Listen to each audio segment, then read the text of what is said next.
각비 있는 시선으로 오늘을 바라보는 뉴스 퍼레이드 문을 열겠습니다. 오늘의 주요 뉴스 보시겠습니다.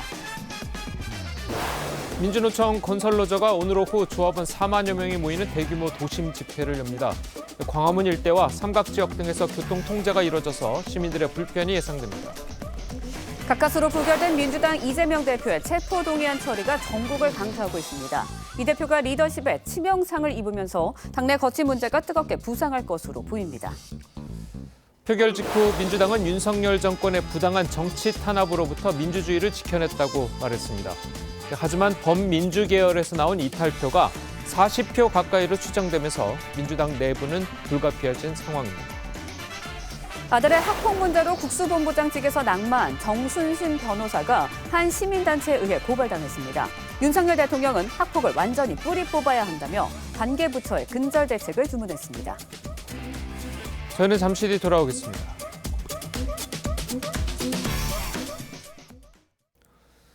민주노총 건설노조가 오늘 오후 대규모 도심 집회를 예고했습니다. 정부가 건설 현장 불법 행위를 대대적으로 단속하겠다고 하자 이 맞불 성격의 결의대회를 열겠다고 한 건데요. 평일 도심에 낮 시간 시위가 진행돼서 극심한 교통 혼잡과 시민들의 불편이 예상되고 있습니다. 백대우 기자입니다. 윤석열 대통령이 건설 현장의 폭력 행위, 이른바 건폭과의 전쟁을 선포한 건 지난 21일. 폭력과 불법을 보고서도 이를 방치한다면 국가라고 할 수 없습니다. 정부는 대대적 단속을 예고했습니다. 불법 행위에 대한 형사 고소고발과 함께 경제적인 손해에 대한 손해배상을 청구하는 등 이에 민주노총 건설노조 측은 정부가 건설사 측엔 말도 하지 않으면서 현장의 모든 불법 행위를 노조에만 떠넘긴다고 반발하면서 오늘 대규모 도심 집회를 예고했습니다.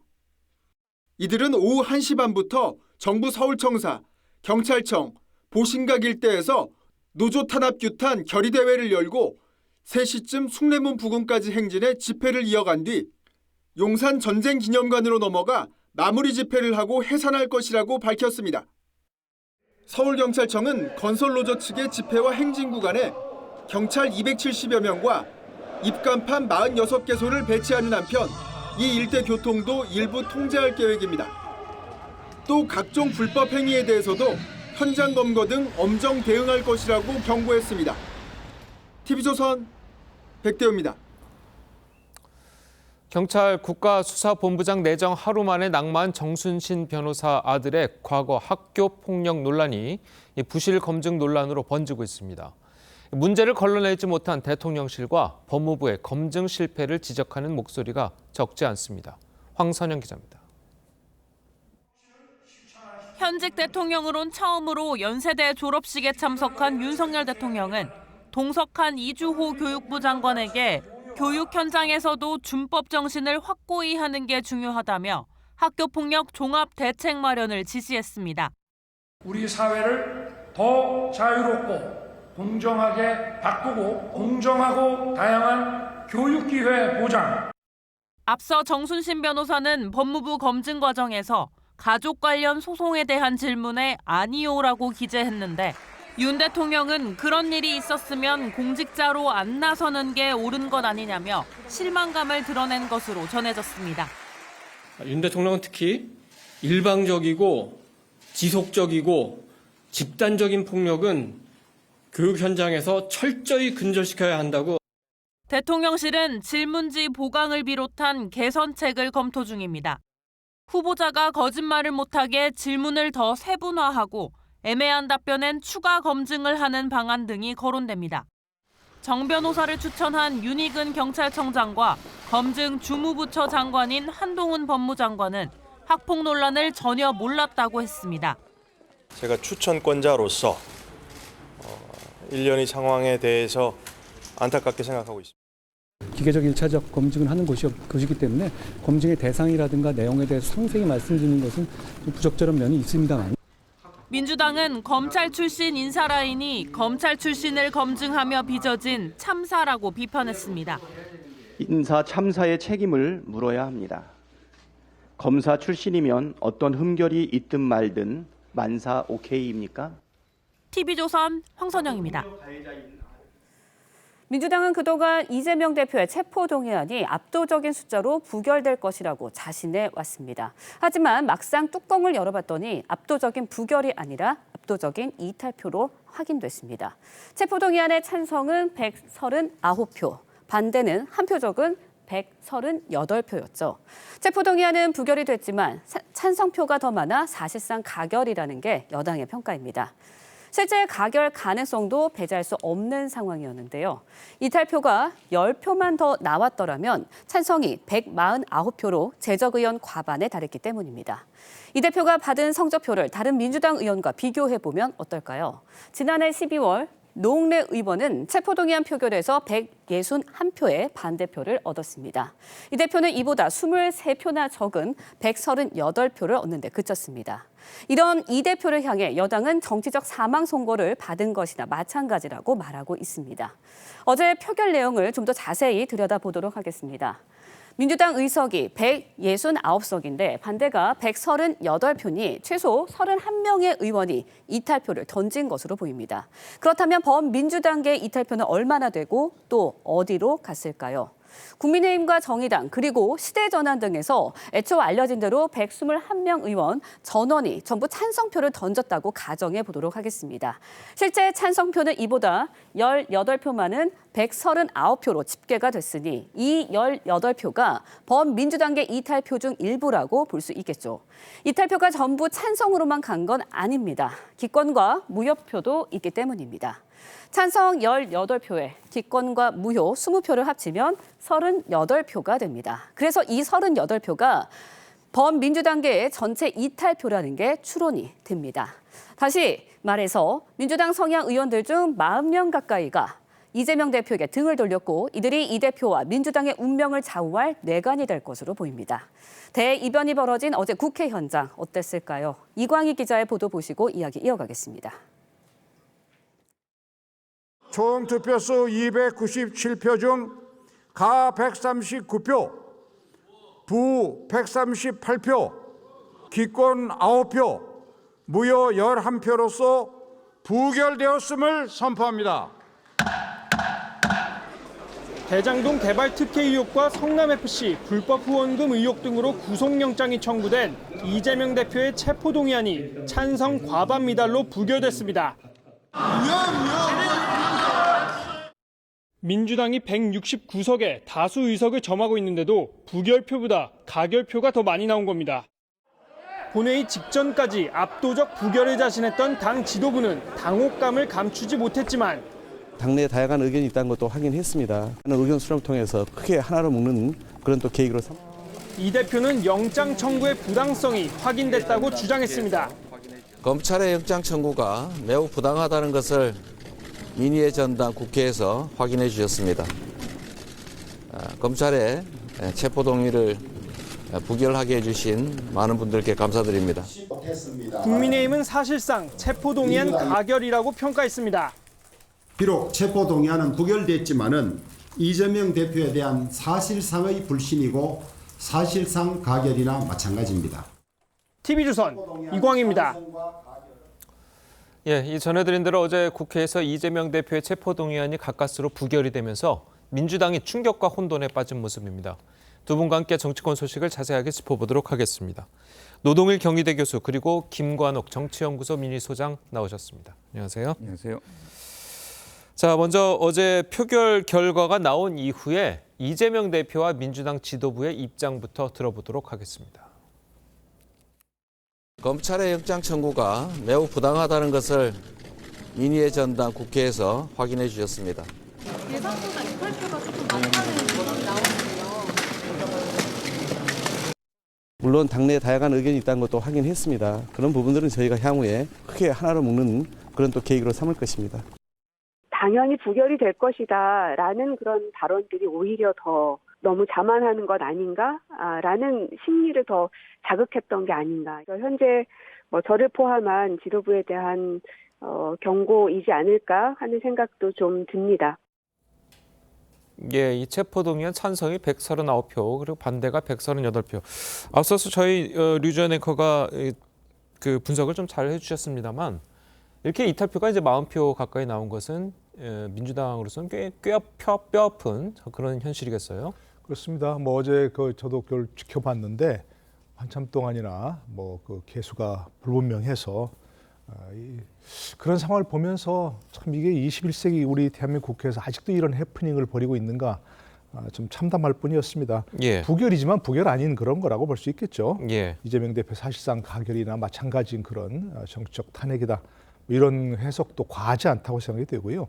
가결표 139표, 국민의힘에다가 또 어떤 찬성을 얘기한 정의당이라든지 이런 걸 다 합쳐도 모자라는 거 아니겠습니까? 거기에 보면 한 20표 가까운 민주당 또 성향 의원들이 찬성했다는 걸 볼 수 있고요. 부결표가 뼈 아픈 거죠, 민주당으로서는. 예. 138표인데 지난번 노웅래 의원 체포동의안에서 부결표가 161표 나왔지 않습니까? 예. 그보다 턱없이 모자란 표고 이른바 범야권, 무소속까지 포함한 범야권이 180석을 얘기하는데 예. 그거에 비하면 정말 적은 그런 표고 민주당 자체만 보더라도 어쨌든 30표 이상이 이탈했다 이런 걸 보여주고 그래서 사실은 저는 개인적으로 봤을 때는 무효표, 기권표도 사실 고민의 산물이라고 생각합니다. 예. 고민의 산물이고 차마 가결에는 투표를 못 하겠지만 부결에도 양심상 못 하겠다 하는 그런 고민의 산물이라고 되고요. 어제 무인지 부인지 불분명한 그 두 표도 사실은 그런 고민의 산물이 아닌가 싶습니다. 설마 국회의원들이 글자를 제대로 못 써서 그렇게 썼겠습니까? 그것도 정말 중요한 그런 이게 민주당 의원들의 표심의 결과라고 생각합니다. 알겠습니다.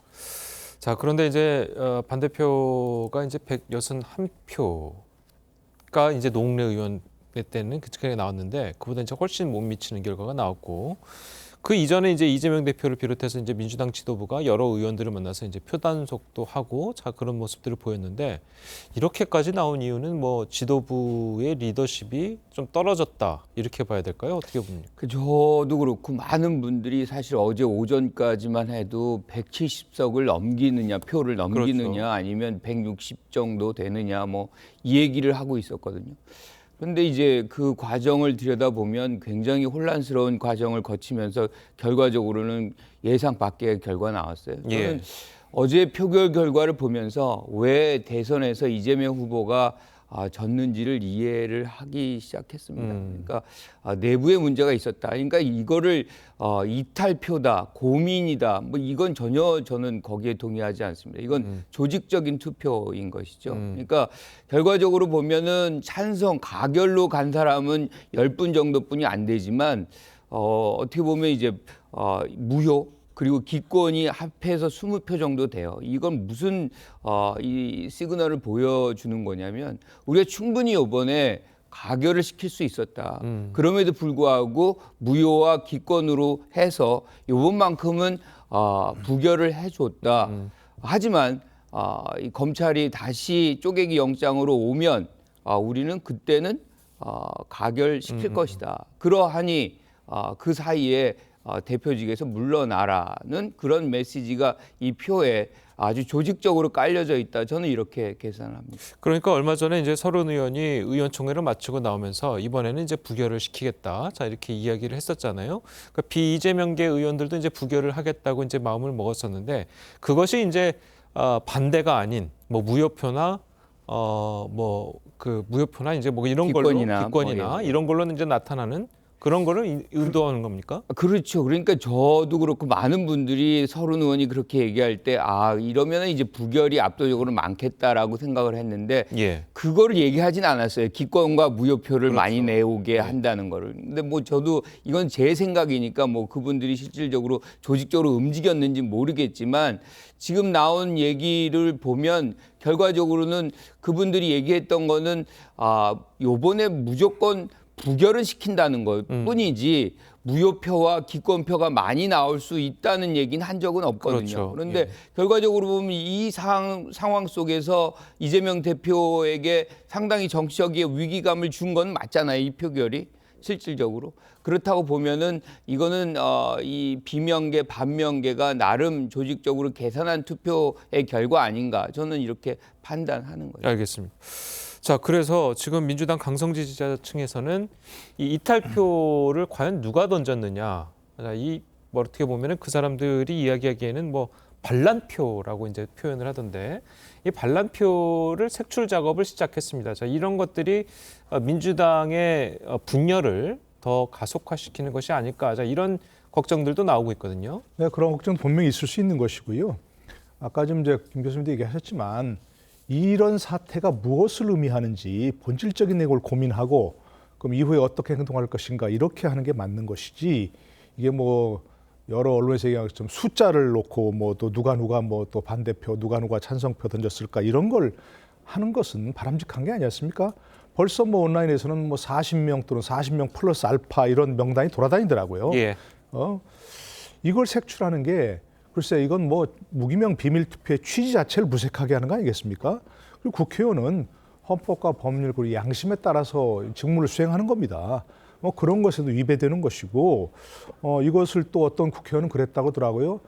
그런 뭐 수박 인증 제대로 했다 이런 너가 이제 저 반대표를 던진 거 아니냐 이렇게 이제 그 문자를 보내니까 나는 부결표를 던졌다 이렇게 얘기했다고 하는 의원도 있는 것 같은데 글쎄 그런 사람이 얼마나 되는지 모르겠습니다. 만약 그랬다면 이건 비겁한 처신이죠. 본인이 양심에 따라 투표했으면 당당하게 뭐 어떤 얘기도 하지 말든지 그거에 대해서 나 왜 이런 그 국회의원을 겁박하느냐 이렇게 당당하게 나와야지. 만약에 그렇게 나는 부결표를 던졌어요라고 단문 보낸 사람이 있다면 그건 국회의원 자격이 부족한 정치할 자격이 부족한 사람이라고 할 수밖에 없는 거죠. 예, 알겠습니다. 자, 그리고 국민의힘에서는 이번 표결 결과를 놓고 이재명 대표에 대한 정치적인 사망 선고라는 평가가 나왔습니다. 여당의 이야기 들어보겠습니다. 이재명 대표의 방탄은 허물어졌습니다. 과반수를 넘겨야 처리가 되는 것 때문에 부결은 됐지만 이재명 민주당 대표에 대한 정치적 사망 선고가 내려진 것입니다. 지금 뭐 민주당이 사실상 심리적으로 분당 상태였어요. 175표 이상 나와야죠. 모두가 다 이제 부결에 참여한다면. 네. 그래서 거의 35표 내지 38표 이 정도가 이제 이재명 대표 사실상 대표 탄핵을 한 거죠. 이제 총선 시간표가 앞당겨 다가올수록 이재명 대표 당과 친명당과 뭐 반명당으로 좀 점점 더 분화가 심화될 겁니다. 민주당. 예, 이 뭐 정치적 사망 선고 그리고 사실상 탄핵. 자, 이도 좀 강한 어조로 이야기하긴 했는데 어떻게 들으셨습니까? 여당 입장에서는 뭐 그런 어떤 표현 뭐 그렇게 하고 싶겠죠. 그렇지만 40표라고 해도 그 40표로 탄핵이 됩니까? 탄핵의 수치로는 굉장히 부족한 것이고요. 정치 생명이 끝났다라고 보기도 어려워요. 138명의 어떤 부표가 분명히 있었다는 것을 우리가 본다면 여전히 다수의 민주당 의원은 이재명 대표를 지지하고 있다. 뭐 이렇게 우리가 판단해 줄 수밖에 없는 것이거든요. 예. 하지만 어찌됐건 이 표결 결과는 당내에 완전히 다른 세력이 존재한다는 것을 보여준 것이기 때문에 당내 갈등은 피할 수 없는 과정인 것이고 사실은 이것이 대선 직후부터 이재명 대표가 대표된 이후부터 사실은 드러났어야 되는 것인데 왜냐하면 뭐 우리가 대선 과정에서 많이 봤잖아요. 이낙연 후보의 어떤 갈등 뭐 이런 것들이 잠복해 있었던 거거든요. 그런데 이런 위기 상황에서 이 표로서 이제 나타난 것이기 때문에 이제는 돌이킬 수가 없습니다. 그래서 갈등의 과정의 상황으로 진입이 됐다. 하지만 제일 중요한 거는 사실 이분들의 갈등이 중요한 것이 아니라 이 표결 결과를 국민들이 어떻게 바라볼 것이냐, 특히나 야당 지지자들이 어떻게 바라볼 것이냐 굉장히 중요하고요. 따라서 당 지지율이 어떻게 변동되느냐에 따라서 이 표결 결과가 자체가 탄핵받을 수도 있는 겁니다. 그래서 이건 조금 더 지켜봐야 되겠다 이렇게 생각합니다. 이 표결 결과 자체가 탄핵받을 수 있다는 말은 어떤 의미입니까? 그러니까 이제 야당의 어떤 지지율이 오히려 올라간다거나 위기 상황이 되면은 뭐 지지자들이 결속을 합니다. 그러면서 지금의 어떤 당 지지율보다 올라간다면 예컨대 이 부분은 이재명 대표를 지지하겠다는 의사의 표현이거든요. 그렇다 그러면 지금 이 가표를 던졌거나 기권이나 무효 무효표를 던진 분들의 어떤 선택에 대해서 국민들은 동의하지 않는다는 것을 표현하는 것이죠. 예, 알겠습니다. 자, 그래서 비이재명계 의원들이 이제 그동안 줄기차게 했던 말들이 있잖아요. 이번 부결이 넘어가고 나면 그 다음에 이제 또 다시 뭐 기소가 된다거나 아니면 다른 뭐 영장이 재청구된다면 대표 측에서 이제 물러나야 되는 건 아니냐. 자, 이런 이야기들을 해왔거든요. 자, 그렇다면 이 목소리가 앞으로 좀 더 커질 가능성이 있다고 보십니까? 목소리는 더 커지겠죠. 이번 가태를 보면서 기본적으로 뭐 부결이 138밖에 되지 않지 않느냐. 저는 뭐 노웅래 의원보다 오히려 적지 않았느냐라고 해서 일단 부결됐으니까 사퇴하라 얘기가 나올 거지만 더 커질 거지만 사퇴는 없을 거다. 좀 성급하지만 그렇게 관측을 할 수밖에 없습니다. 지난번 서른 의원이 본인이 뭐 이 대표와 식사를 하고 나서 그때 이제 그런 얘기했다. 이번엔 부결하지만 그때 거취를 스스로 결정하라. 그것이 사퇴를 의미한다. 이렇게 얘기했지만 그때 이제 나중에 나온 얘기가 서른 의원이 그런 얘기하니까 이 대표가 고개를 끄덕이더라 그런 얘기 아니었습니까? 예. 우리가 형식적으로 고개를 끄덕이지 그 말에 동의한다는 얘기는 아니었을 거라고 생각하고요. 그동안의 이 대표의 행보, 왜 본인이 어떤 무리하게 보궐선거 출마하고 대표까지 된 그런 그림을 스스로 만들어 왔지 않습니까? 그런 행보, 거기다가 이 대표의 성격, 그리고 사퇴하면 사법적 위험성이 더 커질 수밖에 없는 그런 여러 상황들을 고려할 때 자진 사퇴할 가능성은 거의 없다고 봅니다. 단지 이제 문제가 되면서 계속 아까 얘기한 대로 이제 뭐 검찰의 영장을 재청구해서 또 이제 그때 뭐 그야말로 체포동의안이 통과가 되고 그러면서 구속이 되거나 하는 그런 타의에 의한 강제로 본인이 사퇴할 수밖에 없는 상황, 거기에 몰리지 않는 이상은 이 상황 이후에 뭐 부결이 됐으니까 이제 자진 사퇴하십시오라는 그런 것이 현실화될 가능성은 거의 없다고 생각합니다. 알겠습니다. 방금 교수님도 이제 지적을 해주셨습니다만 검찰이 이제 영장을 재청구할 가능성이 뭐 높지 않겠습니까? 그렇죠. 자, 그렇다면 다시 또 국회로 체포동의안이 넘어왔을 때 이번에는 이게 과연 부결을 장담할 수 있을까? 자, 이런 이야기도 있거든요. 그러니까 가결 가능성이 매우 높아진 거죠. 그러니까 분명히 경고를 보낸 거잖아요. 일종의 겁박이라고 할 수 있는데 대표직 사퇴 안 하면 우리가 가결시킬 수 있다. 이 메시지가 저는 본질이라고 보는데 중요한 거는 이재명 대표가 그러면 내려놓을 것이냐 아니면 그냥 구속영장 실질심사로 갈 것이냐. 저는 어제 표결 결과를 보면서 과거 2004년의 후단협이 떠오르더라고요. 노무현 전 대통령을 탄핵시키는 그 과정 속에서 민주당의 일부가 이 부안해동을 하죠. 그래서 같이 이제 여당과 이제 야당이죠. 야당과 같이 해서 사실상 탄핵 소추를 합니다. 그분들이 어떻게 됐는지를 좀 역사는 되돌아볼 필요가 있겠다. 이게 어떤 형태로든 이 당 내부의 문제를 사실상 내부에서 정치를 하고 협상을 하고 뭐 이런 과정을 거쳐서 해결을 하지 않고 사실상 이러한 과정, 특히 지금 야당 지지자들은 이 검찰의 수사를 공정하다라고 생각하지 않거든요. 정치적인 보복행위라고 생각을 하는데 여기에 부안해동해서 지금 현 대표를 겁박하고 있다라고 한다면 그분들을 어떻게 판단해 줄 것이냐. 그러니까 저는 이재명 대표 같은 경우는 이 상황을 분명히 알고 있을 거라고 생각을 해요. 그래서 다음번에 영장이 오더라도 그냥 뭐 가결되면 실질심사를 보고 거기서 뭐 구속되면 구속되는 길로 가지 않을까 저는 이렇게 생각합니다. 예전에 이제 권고문이 얘기했듯이 이번에는 뭐 부결을 하더라도 다음번에 나가면 판사 앞에 나가서 정정당당하게 그 심의를 받아라. 자, 이렇게 이야기를 했잖아요.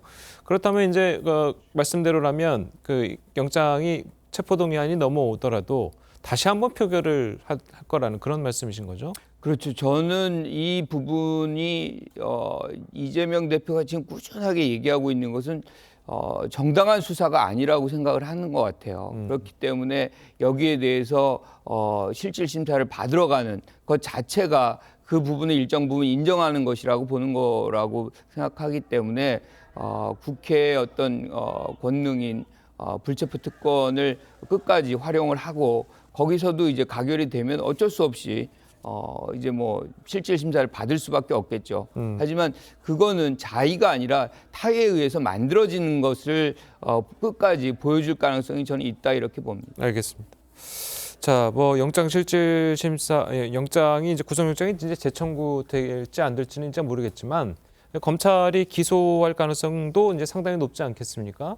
그런데 이제 민주당 당원 80조를 보면 부정부패 혐의로 이제 기소가 되면 당직에서 이제 뭐 정지해야 된다 이런 내용이 있지 않습니까?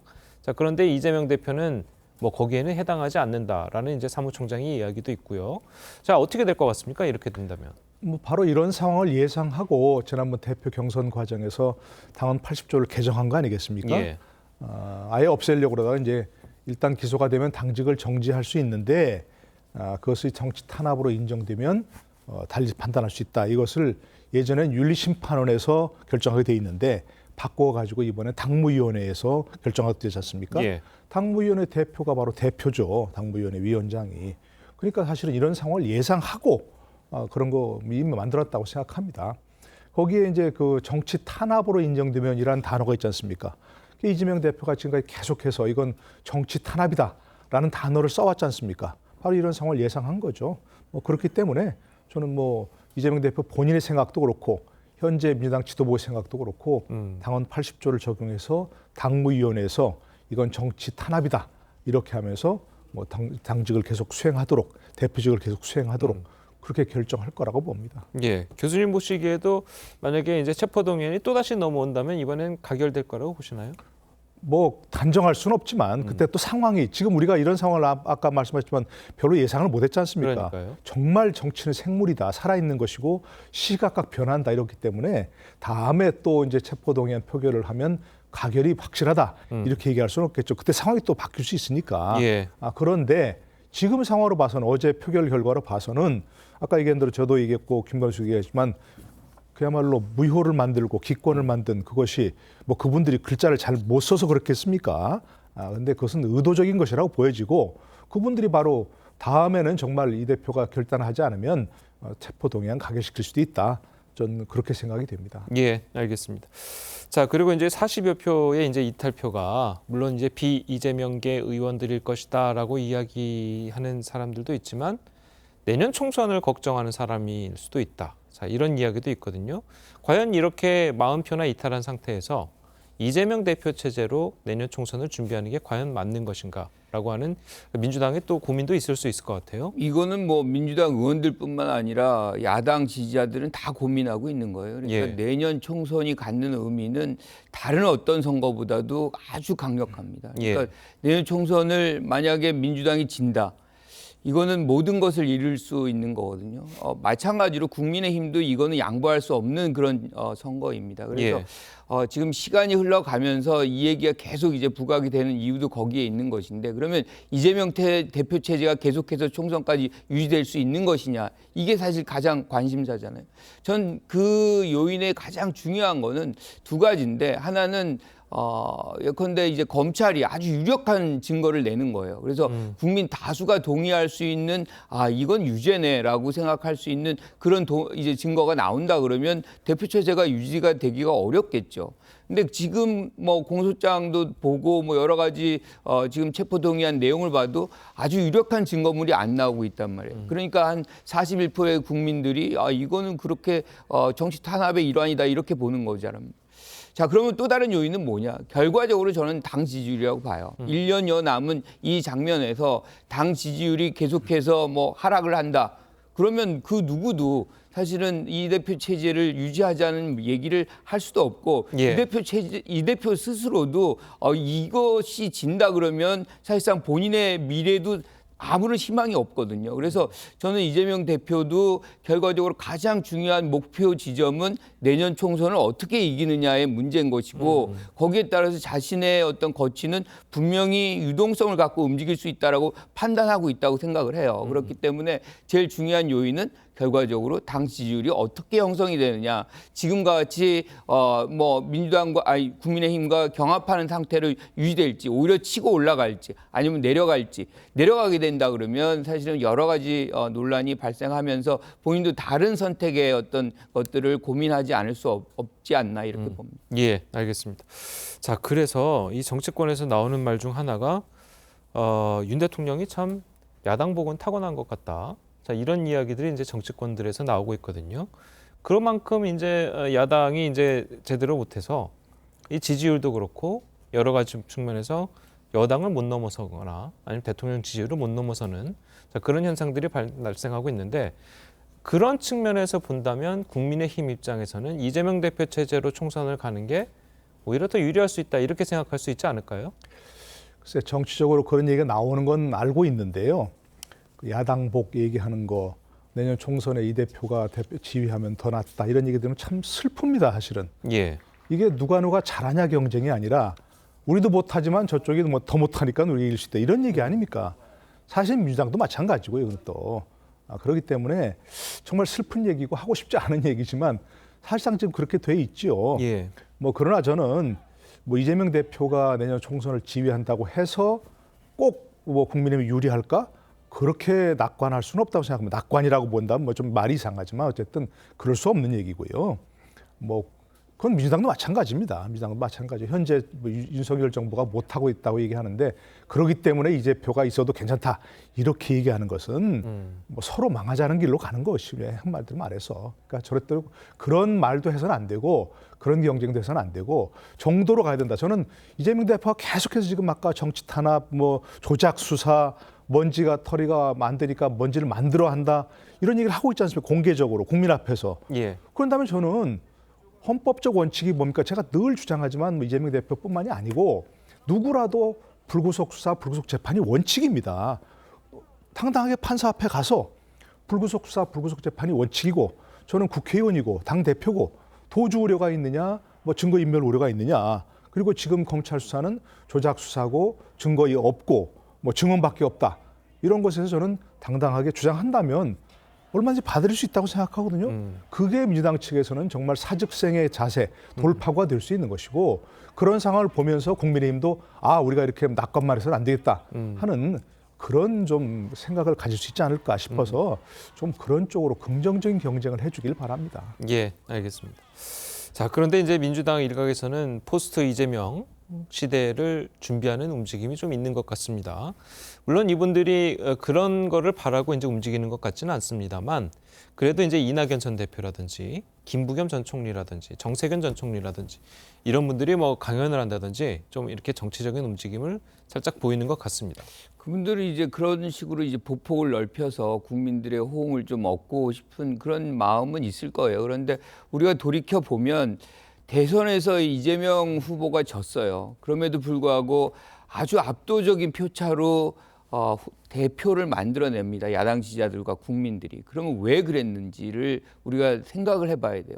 그거는 기존의 다른 분들이 이러한 역할을 하기에는 맞지 않다라고 보는 거거든요. 그러니까 새로운 인물, 새로운 어떤 정당의 지형을 민주당 지지자들은 원하고 있는데 지금 그나마 이제 이재명 대표가 거기에 가깝다라고 생각하기 때문에 어떻게 보면 대선에서 진 분을 다시 대표로 모셨다라고 본다면 지금 다른 분들이 여러 가지 역할을 하실 수 있겠지만 그분을 100% 만족해서 야당 지지자들이 또다시 불러드릴까라는 생각을 한다면 저는 좀 회의적이에요. 그래서 새로운 어떤 인물이 들어오지 않는 한은 이분들이 그거를 대체제로서 나타나기는 쉽지 않겠다 이렇게 봅니다. 비대위원장이라든지 이제 비대위 체제라든지 이런 것도 좀 불가능할까요? 그것 분명히 얘기가 나오겠지만 저는 그 부분도 지금 138명의 국회의원들은 지금 부표를 던졌잖아요.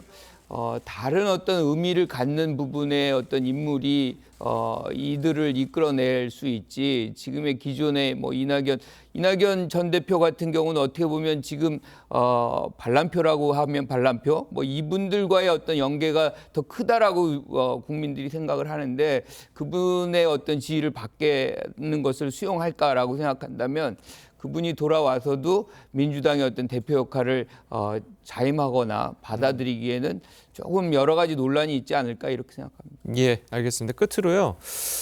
민주당은 이제 김건희 여사 특검, 50억 클럽 특검 당론으로 추진하기로 했습니다. 자, 이 부분이 이재명 대표의 돌파구가 될 수 있을까요?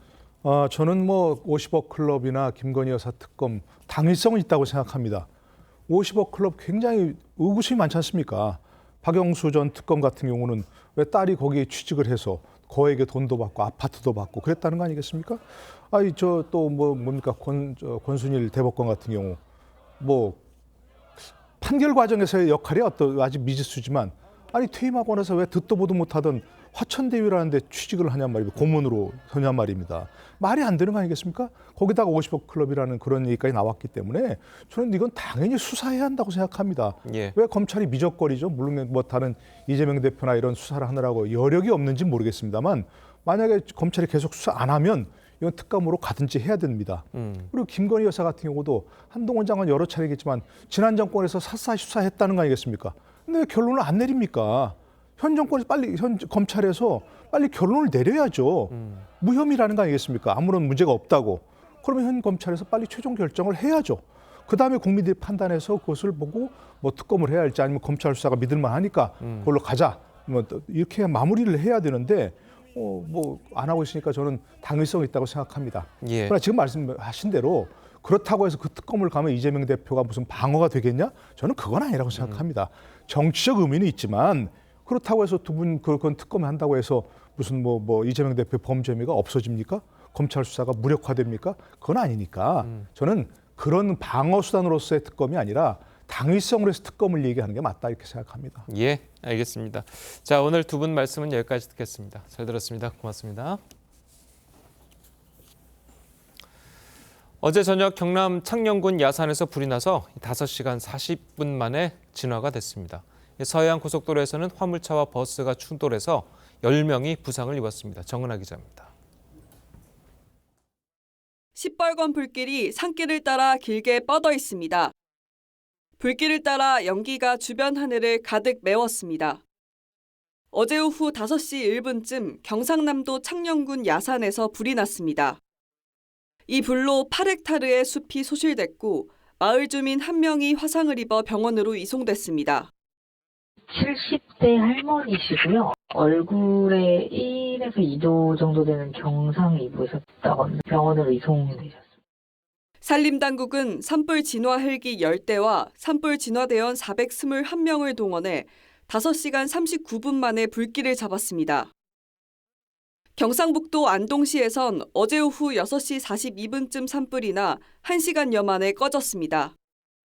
충청남도 금산군과 홍성군에서도 밭에서 시작된 불이 산으로 번지기도 했습니다. 버스 앞 유리창이 산산조각이 났습니다. 출입문과 범퍼도 형체를 알아볼 수 없을 정도로 부서졌습니다. 어제 오후 8시쯤 서해안고속도로 서울 방향 서산요금소 인근에서 버스가 화물차를 추돌했습니다. 이 사고로 50대 버스기사와 승객 8명, 30대 화물차 기사 등 10명이 부상을 입고 병원으로 이송됐습니다. 경찰은 버스기사의 졸음운전을 사고의 원인으로 보고 조사 중입니다. TV조선 정은하입니다. 어제 체포동의안 표결에 앞서 한동훈 법무부 장관은 대장동 사건과 성남FC 사건은 민주당 대표 이재명이 아닌 성남시장 이재명의 지역 토착 비리라고 규정했습니다. 그러면서 이 대표를 다른 범죄 혐의자들처럼 판사 앞에 서게만 해달라고 호소했는데요. 이 대표는 이어진 신상 발언에서 회개한 억지라고 반박했습니다. 김태훈 기자의 보도입니다. 체포동의안 제안 설명에 나선 한동훈 장관은 성남시가 대장동 사업으로 4,895억 원의 손해를 본 점을 강조했습니다. 단군 일의 최대 치적이 아니라 단군 일의 최대 손해라는 말이 어울린다 하겠습니다. 이재명 대표는 신상 발언을 통해 성남시가 되려 이익을 챙겼다고 했지만 적극 행정을 통해서 5,503억 원을 벌었음에도 더 많이 벌었어야 한다라며 배임죄라고 한 장관은 100만 원짜리 물건을 주인 허락 없이 10만 원에 팔아 이득을 남겼다는 것은 앞뒤가 맞지 않는 주장이라고 반박했습니다. 이 대표는 성남FC 사건 역시 뇌물이 아니라고 주장했습니다. 누구도 성남FC를 통해 사익을 취할 수 없고 실제 사익을 취한 바도 없습니다. 하지만 한 장관은 후불제 뇌물 사건이라고 맞받았습니다. 광고비 내고도 광고를 비밀로 하기를 원했다는 사실이 이 돈의 실질이 부정한 돈이라는 것을 단적으로. 실제 검찰 수사 결과 이 시장 측이 성남FC 광고를 해달라며 먼저 접근했고 기업 측은 민원이 해결된 이후에 후원금을 입금했습니다. 구속 필요성을 두고도 정면 충돌했는데 이 대표는 제1야당에 대한 탄압이라고 주장했고 영향력이 큰 제1야당 대표라서 구속해야 한다는 등의 회개한 억지와 정치적 선동 언어만 가득합니다. 한 장관은 범죄 혐의가 소명된 만큼 모든 국민처럼 판사 앞에 서게만 해달라고 요청했습니다. 유력 정치인이기 때문에 도망갈 염려가 없다는 주장대로라면 전직 대통령, 대기업 회장들은 왜 구속되어 재판을 받았는지 설명할 수 없을 겁니다. TV조선 김태훈입니다.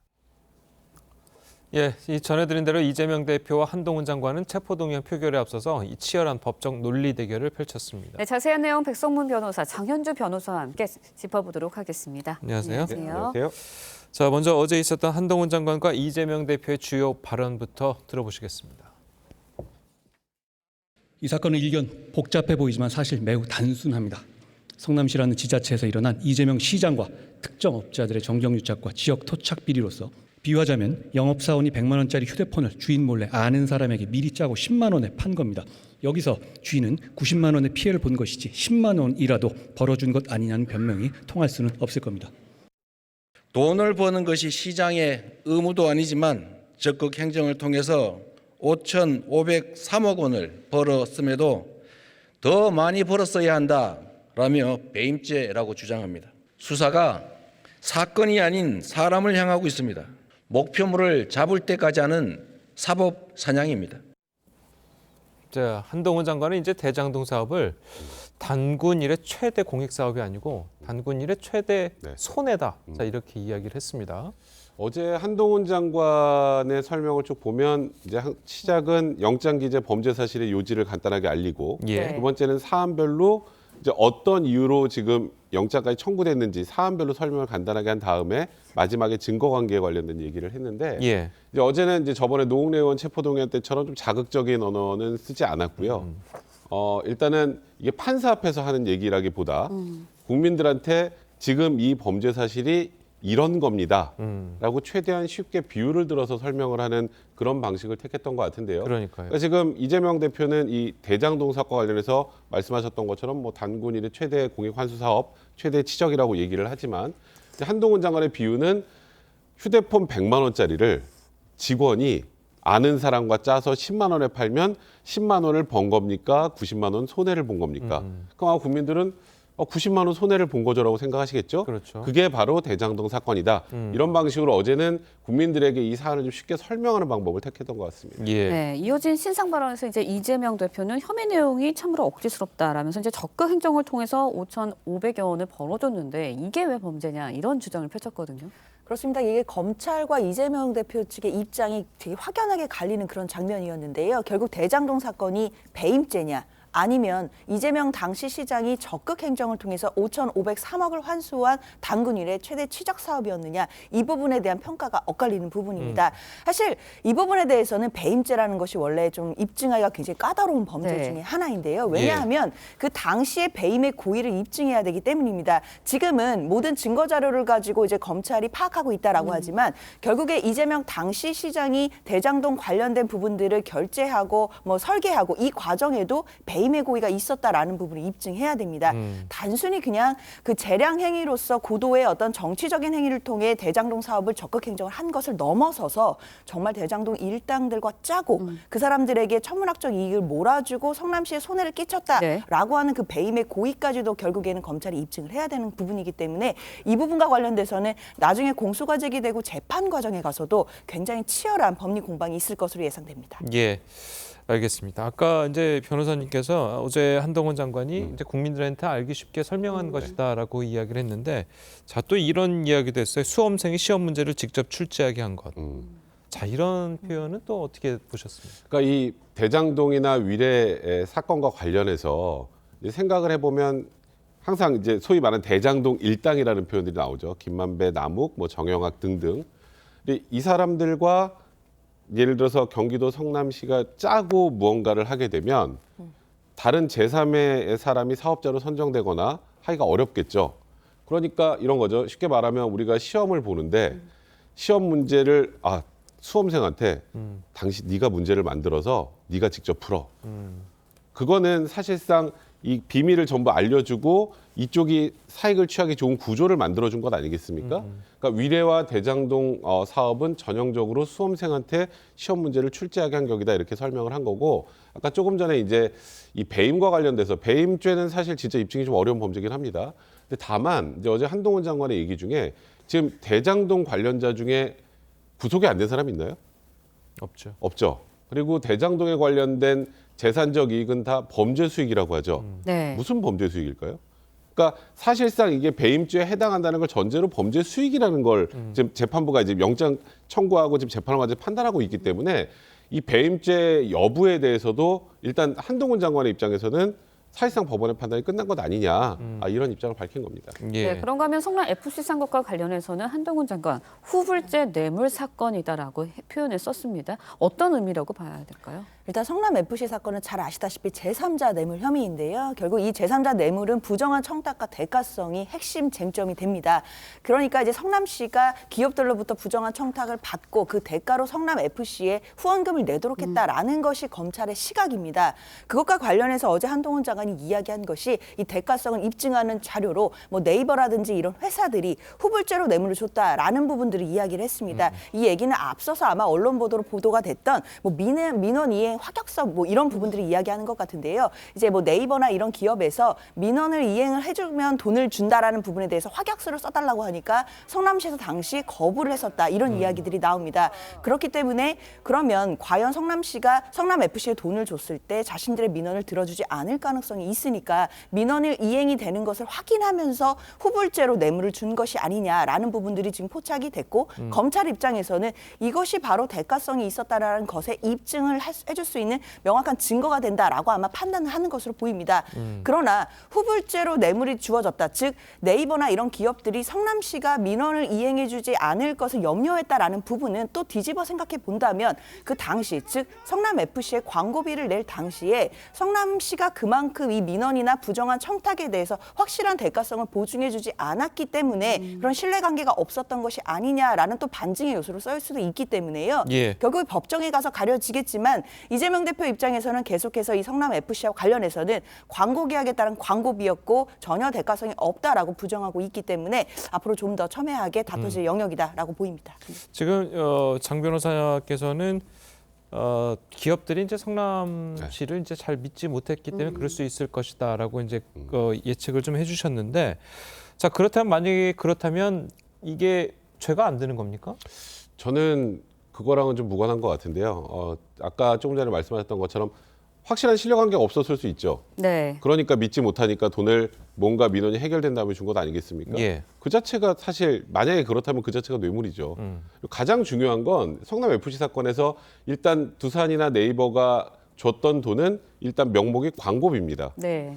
그 정도 금액의 돈이 가면 아마 모든 선수의 유니폼이나 광고판은 두산과 네이버로 도배가 되는 게 정상이죠. 그렇죠. 본 적 있나요? 제대로 본 적 없습니다. 근데 그게 광고비가 될 수 있을까요? 그렇기 때문에 한동훈 장관이 광고비인데 광고를 하지 않는 광고. 좀 이상하잖아요. 그렇다 보니까 이거는 형식은 광고비지만 실질적으로는 민원 해결의 대가다. 그럼 그게 이제 전형적인 이제 우리가 통상 얘기하는 부정한 청탁에 의한 이 제3자 뇌물죄에 해당하는 그 연결고리 아니겠습니까? 그래서 어제 일단 한동훈 장관의 얘기대로라면 제3자 뇌물죄 성립 가능성이 매우 높은 그런 사안이라고 봐야 될 것 같습니다. 네, 한동훈 장관은 이 대표 체포동의안이 부결된 이후에도 앞으로 수사와 관련한 입장을 밝혔습니다. 직접 들어보시죠. 검찰이 지금 굉장히 정치적으로 중요한 분에 대한 사건이긴 하지만 그래도 검찰 입장에서는 통상의 형사 사건입니다. 통상 사건, 형사 사건 수사하듯이 진행할 거라고 생각하고 특별히 제가 아는 건 없습니다. 네, 들으신 대로 한동훈 장관 통상의 형사 사건으로 진행할 것이다라고 이야기를 했습니다. 그럼 구속영장을 다시 재청구할 수도 있다라고 받아들여도 될까요?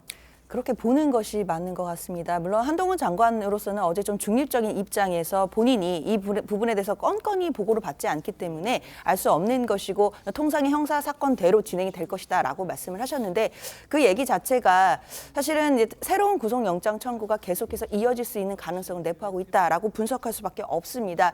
사실 검찰 입장에서는 야당 대표에 대한 수사이고 그 범죄 혐의 하나하나가 굉장히 중대한 혐의이기 때문에요. 이 정도 수사를 벌여놓고 영장 청구 청구를 안 하는 것 자체가 자기 부정이 될 수 있습니다. 이런 중요한 사건에 대해서 영장 청구를 안 하게 된다면 결국 검찰로서는 본인들이 수사의 정당성마저도 지금 공격당할 수 있는 상황이기 때문에 당연히 영장 청구는 수순이라고 보이고요. 사실 또 그렇지만 이재명 대표 입장에서는 뭐 도주 우려도 없는 것이고 증거를 인멸할 가능성도 없고 특히나 이 증거인멸 가능성과 관련해서는 이미 검찰에서 차고 넘치는 증거를 갖고 있다고 하는 마당이니까 그럼 더 이상 이재명 대표가 인멸할 증거도 남아있지 않은 것이고 검찰 입장에서도 하루빨리 그냥 기소를 해서 그 법정에서 유죄를 받아내는 방법이 훨씬 더 검찰 입장에서 더 나은 거 아니냐라는 이야기들도 있기 때문에요. 그렇지만 그럼에도 검찰 입장에서는 구속영장을 재청구해서 계속해서 영장이 올 가능성이 높다라는 생각이 듭니다. 예. 하나만 좀 말씀드리면 이 영장과 관련해서 구속영장, 그러니까 일단 이재명 대표와 민주당에서 가장 많이 얘기하는 게 아니 지금 우리나라 이재명 대표를 모르는 사람이 어디 있다고 어디를 도망가겠느냐. 도주 우려가 없다. 그리고 좀 전에 말씀하신 증거인멸의 우려 없다는 얘기 말씀하시는데 진짜 어제 한동훈 장관이 굉장히 적절한 비유를 했던 게 뭐 전직 대통령들은 왜 구속이 됐습니까? 삼성전자 이재용 부회장 왜 구속이 됐었죠? 도주 우려가 있을까요, 이분들이? 그러니까 통상적으로 구속영장을 판단할 때 가장 중요한 건 범죄 혐의의 중대성입니다.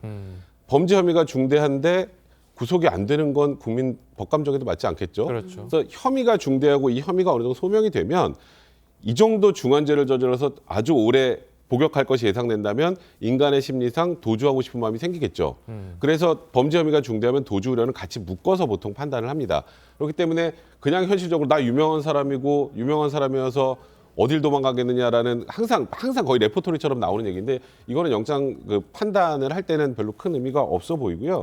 그리고 일단은 어제 그 부결됐던 혐의와 관련해서 영장 재청구하기는 좀 어려울 것 같습니다. 제 개인적으로. 그건 검찰 입장에서도 정치적 부담도 굉장히 클 것이고 다만 이제 대장동에서 빠졌던 이 428억의 뇌물과 관련된 부분, 그러니까 새로운 혐의, 그러니까 또 쌍방울 대북 송금 문제, 백현동 문제 이런 새로운 혐의를 가지고 다시 영장을 청구할 가능성은 있지만 어제 부결된 그 부분 가지고 이제 아슬아슬하게 부결됐으니까 한 번 더 칠까? 이거는 이제 현실적으로 검찰 내에서도 하기 어렵지 않을까 싶습니다. 그럼 어제 있었던 사건과 다른 사건을 또 묶어가지고 영장을 재청구할 가능성은 있습니까? 그것도 하나의 방법이죠. 그런데 새로운 사건이 추가되지 않은 상태로 어제 범죄 사실만 가지고 다시 영장을 청구하기에는 검찰도 부담이 좀 크게 될 것이다. 이런 취지였습니다. 예, 알겠습니다. 자, 오늘 두 분 변호사님 말씀 여기까지 듣겠습니다. 잘 들었습니다. 고맙습니다.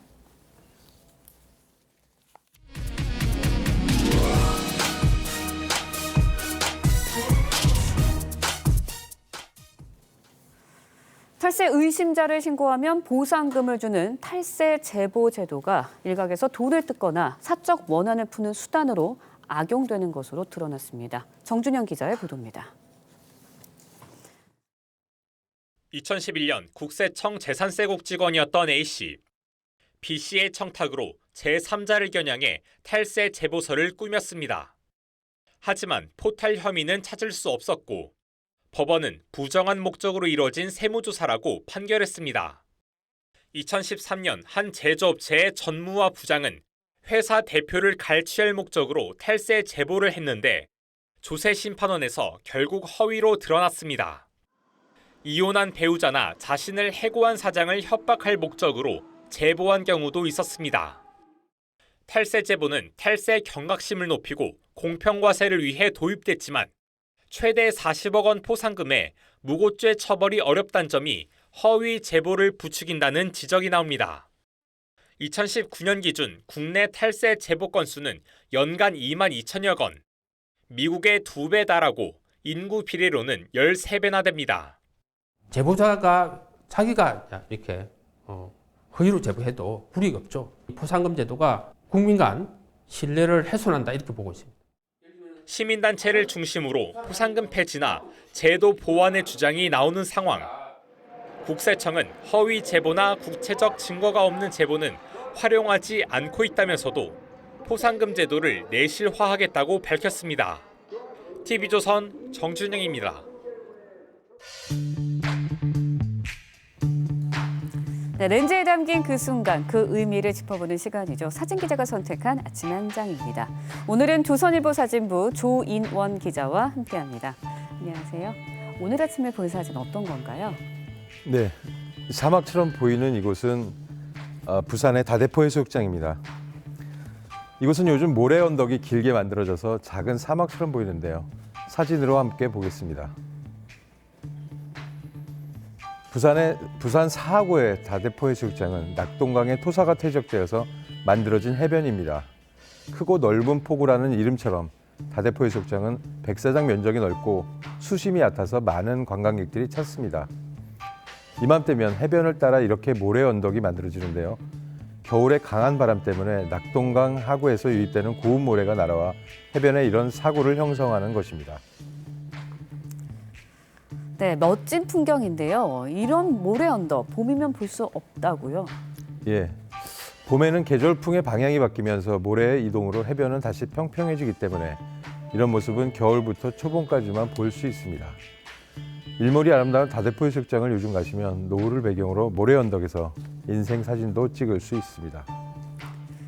네, 계절마다 다르게 부는 바람으로 바닷가 풍경이 달라지는 것이 참 인상적입니다. 지금까지 아침의 한 장이었습니다. 네, 2월의 마지막 출근길입니다. 지금은 조금 쌀쌀하지만 낮에는 포근하겠습니다. 현재 서울 기온 영하 0.6도로 영하권을 보이고 있는데요.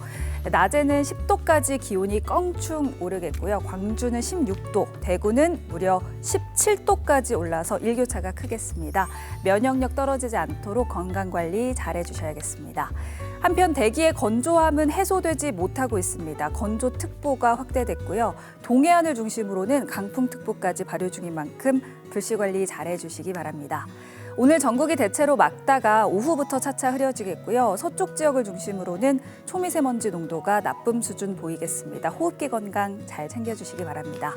요즘 낮에는 봄 기운이 강해지고 있죠. 서울 10도, 대전 13도, 부산은 15도까지 오르겠습니다.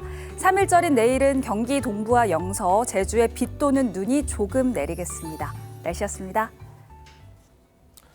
화요일 아침 뉴스 퍼레이드는 여기서 마치겠습니다. 네, 저희는 모레 아침 7시 30분에 다시 찾아뵙겠습니다. 시청해주신 여러분 고맙습니다.